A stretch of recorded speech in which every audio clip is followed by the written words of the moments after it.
Olá, pessoal, sejam todos bem-vindos ao podcast do Porto Social. Eu me chamo Lara e hoje eu estou aqui com o Adelmo. Adelmo que representa hoje o Núcleo Sociocultural Terraço da Gente.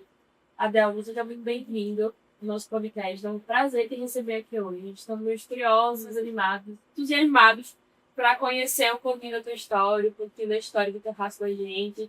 Então começa aí contando para a gente o que é o Núcleo Sociocultural Terraço da Gente. Então, Laura, primeiramente queria agradecer pelo convite. Para mim sempre é uma satisfação imensa, né, falar um pouco do nosso projeto. E a gente, desde a pandemia, que a gente viu esse projeto, na realidade eu costumo dizer que o projeto começou por uma dor, né?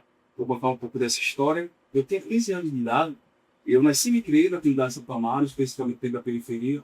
Hoje eu sou estudante de ciência política da Universidade Federal de Pernambuco, sou servidor municipal, sou guarda municipal do Recife. E aí, desde 2010, né, eu acho que 2000, depois da pandemia, no modo geral, a gente teve essa questão a gente teve essa ideia do projeto, mas na verdade começou muito antes, né? Então, assim, quando eu tinha 15 anos de idade, dentro da Avenida Santo Amaro, eu até eu acho que eu nunca falei essa história publicamente.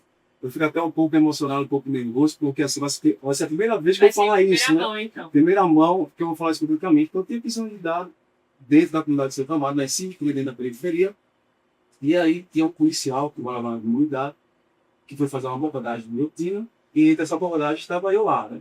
E aí ele veio de uma maneira muito pinpoenta, até a abordagem, me disparos aí, eu só virei o rosto, coloquei no aparelho, fiz o que ele pediu na hora, né?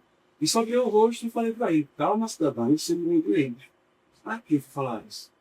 Ele tem comunidade, cara, preto, pobre, periférico, fala isso da polícia da comunidade, e esse cara fez, vai procurar teu direito, e ele já fala, minha cara. E aí, o que acontece? Cheguei em casa chorando, eu fui criado por um taxista, onde o cara que me mostra agora escrever, mas me deram educação de base, uma educação de berço, e eu lembro que eu cheguei em casa chorando, né, pé da vida, pai, aquele cara tá aqui na comunidade toda, batendo todo mundo, pai. E eu nunca fiz nada, não fiz nada errado, não fiz drogas e tal. E aí meu pai bem tranquilo, disse, filho, a arma dele é a pistola que ele caiu na cintura. A tua arma é estudo. Estuda.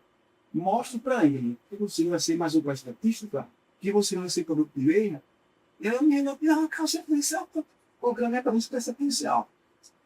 Por quê? Desde essa idade eu sou músico. Né? Eu costumo dizer também que talvez se não fosse a música, eu não estaria aqui hoje no esse podcast. Eu estou um pouco para a minha história e chegar nessa questão de terraça da gente. Mas eu preciso falar disso, para você poder entender todo o contexto. E aí eu fui fazer o teste físico lá no sexto ano, tá? Né? Na PI, passei na PI 2 vezes, 2006 e 2009. O curso da Polícia Militar de Pernambuco. E quando você estava, fala interessante que quando fazia o teste físico lá em Boa Viagem, quem estava lá? O policial. E aí fiquei nervoso, aquela coisa e tal. Mas aí eu transformei a minha dor em projeto. Eu pensei o seguinte, eu não posso deixar que as pessoas passem, né, e eu estou passando, você na pele. E aí veio a ideia do Terraço da Gente. O que acontece? Lá em Santo Amaro, o SESC de Santo Amaro, ele tem um papel muito importante na questão social da comunidade. Eu tenho um vizinho chamado Alvino, que foi o meu primeiro contato com a música, e o SESC de Santo Amaro pegava as crianças da comunidade, especialmente dentro da periferia, e trazia, não sei se você conhece ali, no Vento Cemitério Sente, né? Sim. E trazia a molecada da comunidade para dentro do SESC para poder ensinar música. Estava aqui o violão, percussão, tudo isso de graça. E naquela época, na periferia, a gente não tinha tanto acesso a música. Não existia internet, não existia música. E meu sonho era tocar piano, mas o piano era muito complicado, o cara era periferia, não conseguia comprimir, né? E aí alguém, que foi esse meu vizinho, ele teve esse primeiro contato com o SESC de Santo Amaro, e eu aprendi com ele. E depois que eu aprendi com ele, eu tive a necessidade de expandir isso dentro da comunidade. E eu percebi que a música, de fato, ela tem esse poder de transformação social. A música tem esse poder de inclusão. E aí eu fiquei muito inquieto. Eu disse, cara, não quero que essas crianças adolescentes da comunidade, eles passem por aquilo que eu já passei. Né? Então, acredito que a música vai ser o nosso caminho. E aí, aliás, lógico, a pandemia, aquele transtorno todo, teve que parar tudo, a questão financeira, sabe? Porque, infelizmente, por mais que você tenha os voluntários, o projeto é social, mas também a questão financeira pesa muito, né? E aí, por onde nasceu esse Terraço da Gente? Lá em Santa Amaro tinha um senhor, que eu chamava de um jovem senhor, Manuelzinho da Gigantes, ele tinha mais de 80 anos, Ele abriu o terraço da casa dele para que visse a música gente, a molecada na comunidade. E toda sexta-feira ele se apresentava lá. Então, assim, a maioria dos músicos de Santa Amaro passaram pelo terraço da gente. E aquilo que o Zé Manelzinho, eu acho que na época eu tinha uns bolsos, eu sou músico desde 10 anos de idade, né? Por Zé Manelzinho, meu sonho ainda vai ser expandir esse projeto. Eu preciso fazer isso dentro da comunidade para a gente, de fato, resgatar a vida dessas crianças e adolescentes. Até porque aqueles que querem se envolver com o mundo, a gente sabe que, infelizmente, depois que completa as 16 unidades ou planos, fica muito mais difícil da gente resgatar essa vida. Mas a gente trabalhando com a criançada, adolescente, fica mais fácil de salvar essa vida. E aí, Mostrar o que estou aqui. exatamente. Exatamente. E aí foi quando eu conversando com o Anelzinho, hoje ele já não se encontra entre nós, né? O Papai do Céu nos levá-lo, mas aí deixou seu legado.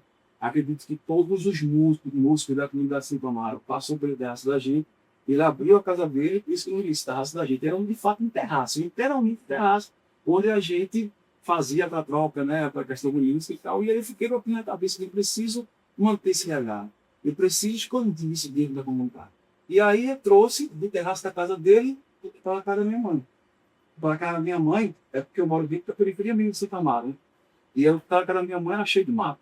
Não tinha asfalto, não tinha nada. Era um monte de árvore, um entulho. Juntei um grupo voluntário do projeto, a gente tirou todos os matos, pintando lá. E a gente fazia esse projeto e eu estava na casa da minha mãe. E aí teve uma maior dificuldade, porque quando teve aquela pandemia, a gente teve que parar tudo. Porque pesou, né? Por mais que você, como falou anteriormente, por mais que a gente tenha essa questão do voluntariado, tem muita gente que participa, muita gente que ajuda, mas não deixa de ter gasto, não deixa de ter custo. Por isso que é muito importante o trabalho que vocês fazem aqui no Força Social, porque agora a gente está tendo outra visão, né? A gente está começando agora, de fato, profissionalizar melhor o projeto, as aulas bastante ligadas, onde a gente aprende muito e está sendo muito interessante para a gente. Então, basicamente, a história da raça da gente foi isso, é uma homenagem de um cara, né, que tem Suma, né? Na da Gigantes, que era compositor das projetos do samba, que era um cara que abriu o terraço da sua casa para ensinar a Bolsa Moeda da comunidade. E aí ele faleceu e eu tinha... Coisa, né? Muito interessante. Porque você foi beneficiado, então você, mais do que ninguém, sabe a importância desse espaço, né, que teve para você, para sua vida em relação à música e tudo mais. Realmente no contexto onde você vive, viveu enquanto criança. Então você, por saber a importância disso, você sabe que pode mudar a realidade de muitas outras crianças, né? Com certeza. E deu andamento a esse legado. Com certeza. E eu fico muito feliz porque, assim, a música, de fato, ela pensa por ritmo de transformação social. E a gente que mora em periferia, as pessoas acham e dizem, né, porque não, porque acontece no ferro de gado, não, porque você viu que tem esse preconceito com vocês, que você não de porra, essa claridade. Não é bem assim. É tudo mais difícil para a gente que vive na periferia. Agora, é assim, eu costumo dizer que meu pai dizia uma frase muito interessante, ele dizia, você é a pirâmide. Se você cair lá, vai ter que mostrar com você, porque você vai ser o primeiro a chegar e tem a obrigação de trazer demais junto com você, de puxar os demais. Então, assim, eu costumo dizer que a minha missão é essa, né? E depois de 15 anos, eu tenho 3 filhos. Eu tenho 2 filhos que estão estudando medicina, um estuda na cidade federal de Pernambuco, a outra estuda na UPE, 2 médicos na família. Para mim também isso é muito orgulho. Eu gosto de falar isso e eu falo com muito orgulho mesmo, com branco mesmo, porque não é fácil, né? Tá, um cara tem vindo da minha origem, meu pai taxista, levando de casa, sem analfabeto, que não sabia nem escrever, e hoje vai ter 2 netos médicos, né? E depois de 15 anos, o Papai do Céu me contemplou com uma criança autista. Eu também, é outra situação que aí me fez mais, ficar muito mais motivado para o projeto. E dentro do projeto da gente, como eu falei, a gente trabalha vários aspectos, né? Essa questão também musical, e a gente também tem o PVC, era o preparatório no lugar do recurso. A gente fazia, pegava essa molecada, quando eu sou um pai que você deu posto, sabe? E eu continuamente estudava só pela internet. Ele tinha função para dar disciplina da forma. Como se você é muito jovem, eu não sei se você viu que antigamente tinha a Folha de Pernambuco, o jornal, atrás da teoria do jornal tinha a Folha dos Concursos, que era uma parte específica só para concurso público, para treinar e tal. Eu tive um amigo que ele fez essa assinatura especificamente para me dar a parte do concurso que legal, porque não tinha consciência estudar. E hoje, a gente vê que o projeto da gente tem essa questão do PVC, que é o preparatório voluntário para concurso. E agora, nesse exato momento, também conheci uma mentoria voluntária para concurso. Eu batizei da minha mentoria voluntária de milhões. Quando eu estou dando uma mentoria para um concurso específico, para ver agora da Barra Municipal do Recife. Tem mais de 15 inscritos já que eu estou lá junto com o pessoal nessa batalha também. Então, assim, é muita coisa. Como eu falei, eu sou movido do social. Eu sou um cara muito inquieto, sabe? Quando as pessoas falam para mim que é impossível a gente, de fato, conseguir fazer devido à estrutura financeira, devido a alguma coisa, só tem problema, é que eu digo, não, eu vou lá. E eu vou mostrar para ver se vocês são incapazes. Que é pedir qualquer coisa para a gente ser terminar difícil. O processo, pois é, o processo é mais doloroso, é mais lento, mas a gente vai conseguir. Agora, me dizer uma frase, eu falo assim com meu pai, até Luar, né? Luar, perdão. Porque assim, eu sou péssimo para preparar nome, me perdoa, Luar. A gente está tanto tempo já convivendo, mas assim, a minha cabeça é, meu filho, o que acontece, Luar? E assim, meu pai dizia uma frase também que era enigmática, ele dizia assim, o sonho do homem pode ser até adiado, mas nunca será impossível. O sonho do homem pode até ser adiado, mas será impossível. E assim, eu penso muito nisso. E hoje, Papai do Céu e a Criança Autista também tem um projeto voltado musical para crianças autistas. Especialmente para crianças autistas. E assim, a gente tá na batalha, né? É muito corrido, é muito difícil. Hoje eu estou muito careca para fazer. Aí, vamos lá, deixa eu organizar as informações aqui. Entendi todo o contexto, como começou, por que começou. Mas hoje, como é que se encontra no Consultor Cultural Terraço da Gira? Como é que funciona o dia a dia de vocês, né? As atividades de vocês? Quais são, como é que funciona a rotina? Então, o que acontece? Como eu estava falando, desde a pandemia que a gente tem uma parada, né? Assim, a gente estava promovendo essa questão da inclusão social, a parte musical, a pensadora em citar a comunidade, mas assim, a questão de estrutura financeira fez um mundo. Hoje, a gente não tem um espaço físico. É por isso que assim, eu falei até que o pessoal lá, o voluntariado, o projeto, a gente vai fazer isso, participar do curso social, para a gente profissionalizar melhor o nosso projeto, para a gente aprender mais. Quando a gente voltar, que a gente está querendo voltar a ter produção anual de uma maneira mais profissional, né, para a gente também ver essa questão de captação de recursos, como funciona. Porque é muito difícil. Então, assim, hoje, o problema maior do projeto, quando tem a pandemia, tem que dar uma parada, e hoje a gente não tem um espaço físico. É uma das demandas, né? Porque o filho da minha mãe já não importa no nosso projeto. Mas assim, em suma, a gente está praticamente, a gente tem um stand-by. Entendi. Para a gente se estruturar, se organizar junto aqui com o social. A gente está vendo essa questão na teoria, para quando a gente terminar todo esse processo aquele corpo, a gente voltar com tudo, se voltar para uma muito mais profissional. Entendi. Então, falando para o futuro agora, o que é que vocês estão planejando em relação às atividades? Eu entendi que tem muito esse foco da música. Entendo também que o público-alvo de vocês seria crianças, adolescentes. Os filhos. E além da música, o que mais você gostaria de trazer para dentro do terraço? Então, o que acontece? Primeiramente, a gente cita a nossa bandeira sem cultura, né? E através da música, a gente acredita de fato em salvar e resgatar essas vidas, principalmente crianças e adolescentes. Além dessa questão de crianças e adolescentes, a gente também tem essa questão do DEL, porque uma criança, né? E meu filho, talvez que tem uma capacidade muito grande de aprender as coisas por música. Inclusive, eu estou com uma briga judicial com o plano de saúde, porque estão negando a terapia do meu filho, a parte de terapia. Eu acho que eu sei também, mas eu também esqueci do nome. Mas isso, musicoterapia, que conecta com a música, que é muito importante muito também. Importante. Sim, Vários projetos voltados para isso. E o plano de saúde está ligando. Então, assim, a gente está com esse foco. O nosso principal é a cultura, é a música, essa questão de principalmente mais pensa até, mas futuramente a gente pretende expandir para essa questão voltada à educação, né? Essa, principalmente a parte do estudo, para as pessoas dentro da periferia que não tem condições de pagar preparatório. E eu estou fazendo, eu vou te falar, a gente não está parado totalmente, né? Eu estou na descorreria, inclusive essa mentoria que eu estou fazendo específica para concurso, ela também faz parte do projeto, né? Então, assim, a gente vai abranger essas áreas, né? Criança e adolescente, a parte de música, musicoterapia e atividade musical para criança terra, e futuramente, quem tiver pedido mais formalizado, tudo certinho, a gente vai também abranger essa questão do preparatório voluntário para concurso. Essa mentoria que você falou agora, que você citou, como é que está funcionando? Vocês estão captando pessoas da comunidade específica? Está sendo aberto ao público geral? Como é que está sendo os critérios de seleção? Como é que está funcionando? Então, a gente tinha iniciado, primeiramente, a primeira turma foi, a gente iniciou por 20 alunos. Na realidade, foram 20 amigos, né? Que me enviam um fardado dentro da periferia e diziam, poxa, Dani, eu queria mostrar para o curso primo. E tu é um cara que é nossa referência, então assim, mas aí tu sabe para onde começar. De fato, isso. Tem pessoas que não sabem nem para onde começar e eu tenho uma nota, eu tenho uma referência. Essa turma de Paulista, né, que eu comecei inicialmente com 20 amigos, 10 desistiram do caminho, 6 foram do TAF, 4 foram... Mas é um número muito bom. Ou seja, começou com 20, 10 desistiu, dos outros 10, 6 passaram. Exatamente. E assim, e agora a gente está com mais de... Eu acredito que está chegando agora 500 pessoas. Ela está funcionando online, né? Eles um grupo de WhatsApp de estudo, lá, passando material do pessoal.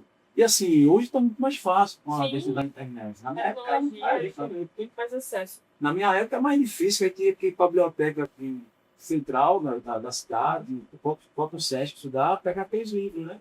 Hoje temos a internet com a tecnologia, você tem mais acesso. Então assim, hoje a minha meta, eu até brinco com o nosso pessoal, nossa mentoria, que meu maior presente, meu maior pagamento, vai ver as pessoas que estão fazendo nossa mentoria hoje, que é voluntária, 5% gratuito, ninguém paga nada por isso, é a aprovação dele no futuro. E no futuro, ele com ele, eu vou fazer o nosso projeto. Então, assim, é isso que eu acredito, é isso que motiva, essa engrenagem. E assim, o nosso maior sonho hoje é a gente conquistar o nosso espaço físico. Né? A gente ter o nosso pontinho para a gente, de fato, ir fazer nossos projetos. Porque por mais que seja um picar na casa da minha mãe, mas não é nosso, né? Não é um espaço apropriado. Então, assim, eu estou muito confiante que esse sentido que a gente vai conseguir. Voltei, tem muita gente envolvida, né? A gente tem muita gente que atribuído para essa questão, muita gente empenhada. Eu fico muito feliz quando o pessoal está na mentoria lá, que vai ser específica para que o pessoal vai estar no Recife, mas ele não vai ficar só ele aí dessa guarda, né? Assim, não pode ser dizer até uma hora com isso. Então, eu acredito que essa questão da mentoria é o pontapé inicial para quando ele botar o projeto, ele botar já aproximadamente. Já vai ter esse braço e aí vai entrar o braço da música. Exatamente. Mais ou menos isso. Adel, agora eu queria que você falasse sobre uma foto que eu já subentendida, mas bem conhecido como da história, do escutado a história, né? Mas, para contextualizar quem está nos assistindo, a gente pediu que o Adelmo nos enviasse uma foto que fosse marcante, né, para a história do projeto. E ele nos enviou essa aqui, eu queria que você falasse um pouquinho mais. Eu fui até um pouco emocionado quando vi essa foto desse cara, né? Esse cara é um cara que representou muita coisa na minha vida. É um cara que toda a comunidade de Santo Amaro conheceu. Para vocês que estão aí nos assistindo, trata-se de Manelzinho da Gigante, que era compositor na Escola de Samba Gigante de Samba. Um cara que pioneiro na questão cultural da nossa comunidade, nosso bolarte. E eu lembro que o Manelzinho pegou a casa dele, o terraço, como esse pouco isso, mas queria até ser para ser feito mais confidente. Um cara que abriu o terraço da sua casa para pegar um monte de mulher para cuidar da periferia, para não se envolver com as drogas, para não se envolver com o crime. E através da música, ele conseguiu resgatar muita vida. E ele disse para ele o seguinte: ele vida, ele dizia: olha, isso não vai morrer agora não, eu vou morrer depois de 120 anos. Meu pai morreu com 100 anos, eu vou morrer com 120, não é agora não, e tal, sei que ele disse: eu em vida, ainda quero mostrar ao senhor que eu vou manter o seu legado e vou fazer esse projeto. Eu tenho certeza que o senhor vai estar aqui conosco. Eu tenho certeza, com fé em Deus, que o homem está, ele está torcendo pelo projeto, né? Torcendo pelo razão que nossos primores, né?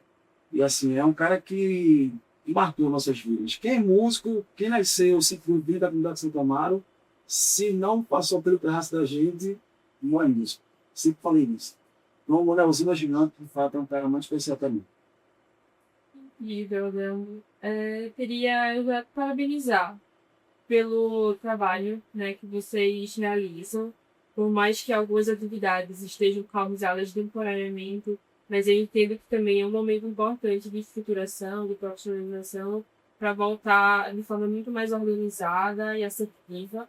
Então, porém, o impacto continua acontecendo, como você já citou, né, em relação às mentorias, enfim. Então, continuam muitas vidas sendo transformadas através do terraço da gente. Mas antes de a gente finalizar, eu gostaria que você falasse diretamente com a câmera agora, com o nosso público, para falar sobre as formas de apoiar. Então, caso tem alguém que esteja nos assistindo e queira abraçar essa causa, queira chegar junto, seja com voluntariado, seja com doação de algum tipo de material, seja com doação de recurso financeiro, enfim. Quais são as formas de apoiar o terraço da gente? Então, você que acredita no poder de transformar vidas através das artes, como eu, né, você pode ser o nosso parceiro. A nossa maior meta hoje é a gente ter nosso espaço físico, mas por enquanto a gente não consegue ter nosso espaço próprio físico, a gente vai reformar o quintal da casa da minha mãe. Então você que se puder doar tinta, a gente também está pensando muito em instrumentos musicais. Você que tem um pandeiro velho aí em casa, um cavaquinho, um violão, um tantã, qualquer tipo de instrumento que não seja mais utilizado, eu não quero que você se desfaça desse instrumento. Eu quero que você nos empreste temporariamente até a gente se estruturar para a gente montar nossos projetos. Então, quem tiver interesse de ajudar de alguma forma, tanto na questão material, voluntário, questão de instrumentos musicais, a gente está com agora a demanda aqui em junho, a gente vai voltar para a parte física, vendo temporariamente no quintal da casa da minha mãe, com quem puder contribuir com tintas para a gente pintar lá, porque lá só tem as paredes sem reboco, mas a gente vai fazer de todo jeito. Então, quem puder contribuir, qualquer dúvida, só entrar em contato comigo, vou deixar meu telefone aqui na descrição do vídeo, para maiores informações, e também me acompanhar nas redes sociais. De antemão, meu telefone é o 98738-1939. 8738-1939. Adelson Camargo, eu tenho certeza que com a tua ajuda, com a tua contribuição, a gente vai conseguir resgatar várias vidas. Adelmo, e o Instagram do Terraço da Gente? A gente está se instalando no momento. Aí, por enquanto, todo contato está sendo meu pessoal, até a gente poder ser formalizado por completo. Entendi. Então, a gente finaliza, né, com essa fala do Adelmo, mais um episódio do nosso podcast. Mas antes, eu queria agradecer pela presença, por ter vindo até aqui, contar um pouco da sua história, contar a história do Terraço da Gente. E para que vocês continuem no foco, porque por mais que tenham diversos desafios, diversos obstáculos no caminho, você consegue sentir a transformação acontecer. Você consegue, porque você viveu essa transformação. Verdade. Eu queria mais uma vez agradecer a vocês pelo convite. Esse projeto está sendo muito importante para a gente. Né? É uma aprendizagem todos os dias. Eu não tinha noção que era de fato. É porque a gente vai naquela emoção de querer fazer o projeto quando vir, quando você vem para cá, dentro do ponto, você começa a estudar, você tem contato com outras pessoas, você começa de fato a ver que é muito amplo, mais que a gente conseguir terminar essa parte, a gente vai voltar com tudo. Esse muito mais estudado, muito mais analisado no nosso dia. E até voltar aqui para atualizar essa história. Com certeza, atrás disso, que vai caminhada. Pessoal, a gente se vê no próximo episódio. Mas até lá, fica de olho nas nossas redes sociais, que é @oportosocial e @rede da Rúbia. Até a próxima. Valeu, obrigado.